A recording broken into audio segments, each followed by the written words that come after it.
The root test works very similar to the ratio test.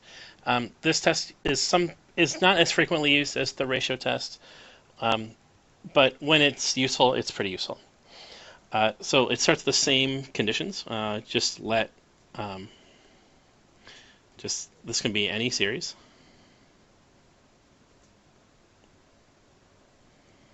With terms positive, negative, or otherwise, it's irrelevant. And the claims are almost identical to the ratio test, only instead of a ratio, we're going to be using the nth root. So then there are three situations. If this limit, where instead of looking at the ratio of successive terms, we're going to look at the nth root of the absolute value of these terms. If this is less than 1, then the series converges absolutely.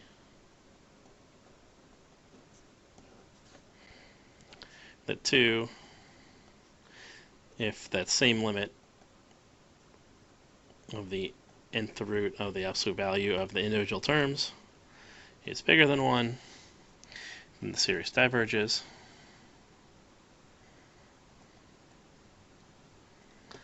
And lastly, just like the ratio test, if the limit of the nth root of these individual terms is that equal to 1, the test is inconclusive.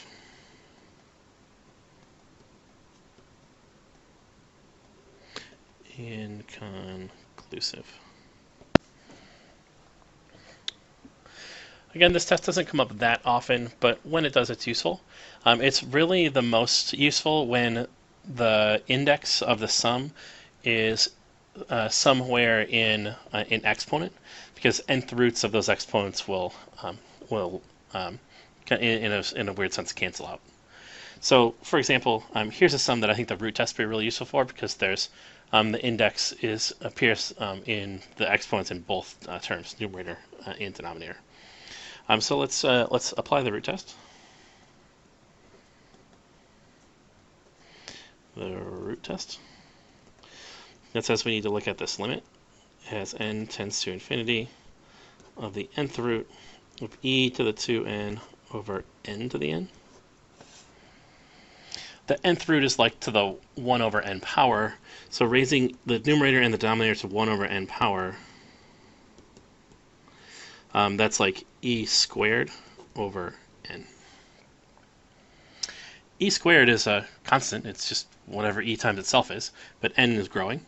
So this is a constant over infinity, which is 0.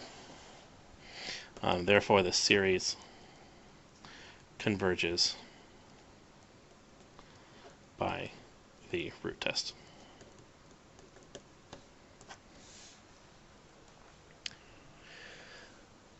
The final example that I have here are a bunch of series, and we need to determine the convergence or divergence of each of these. What I recommend doing is pausing the video and taking a minute to look at each one and decide two things. Decide what test is the most applicable, which one you think is going to be the most useful for determining whether the thing converges or diverges. And once you've decided on a test, then apply that test and use that test to decide whether it does converge or diverge.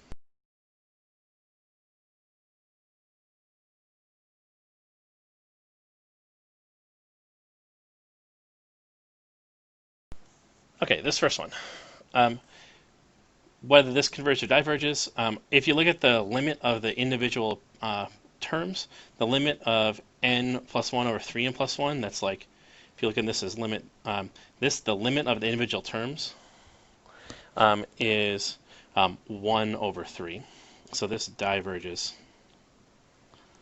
by the nth term test, because the limit of the terms is not 0. Does this series converge or diverge? Well, let's see. There's some various tests you could try, but it looks like this series actually is a pretty nice series. This is a constant to the n power. So as n increases, we keep adding larger and larger powers of this. This is a geometric series.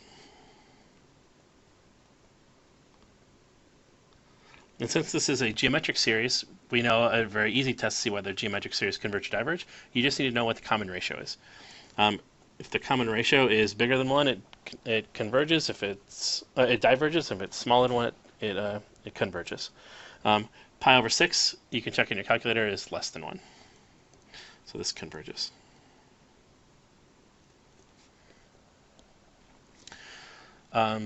This guy, what could you use here? Well, this looks like something. This looks rather complicated, but this does look like something that you could. This looks like a function you could possibly integrate. I think the integral test would be something here, because you could think of this as x e to the minus x squared, and try to integrate this and decide from 1 to infinity, and try to decide what this integral does. And I think if you do that, if you work this out, this does converge to something finite. So I think yes, the integral test will work the best, and yes, it does converge. What could you try here? 1 over 3n plus 1. This looks like something I'd try to use the comparison test for, because I could compare this to like 1 over 3 times n without the plus 1. That'd be a little bit simpler. Although, unfortunately, 1 over 3 times n, that's like 1/3 times 1 over n. 1 over n we know diverges, and 3n plus 1 is a little bit smaller than 1 over 3 times n. So direct comparison won't actually work. But if you're thinking comparison and direct comparison doesn't work, then the other one, limit comparison, will work. How about limit comparison to 1 over 3 times n? And this diverges, because the sum of 1 over n diverges. This one should be a dead giveaway. There's an alternation, so the alternating series.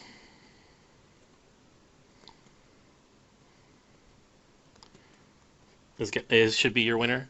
And this is the terms are decreasing, it's alternating, and the limit of these terms, the limit of 3 over 4 and plus 1 is like 3 over infinity. This goes to 0. This converges. When I see factorials, I always think the ratio test.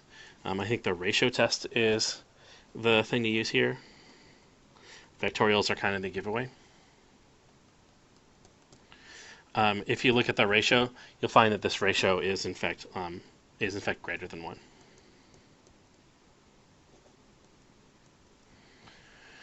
And lastly, the index is in the exponent. This is a giveaway that the root test is probably a pretty good idea. I think the root test works out well here. And the limit of the nth root of this is just n plus 1 over 2n plus 1. The limit of n plus 1 over 2n plus 1 is 1/2, so this converges. For the Calc BC exam, you're going to need to know, you're going to need to be familiar with each of the tests we've covered, as well as the conditions in which they apply.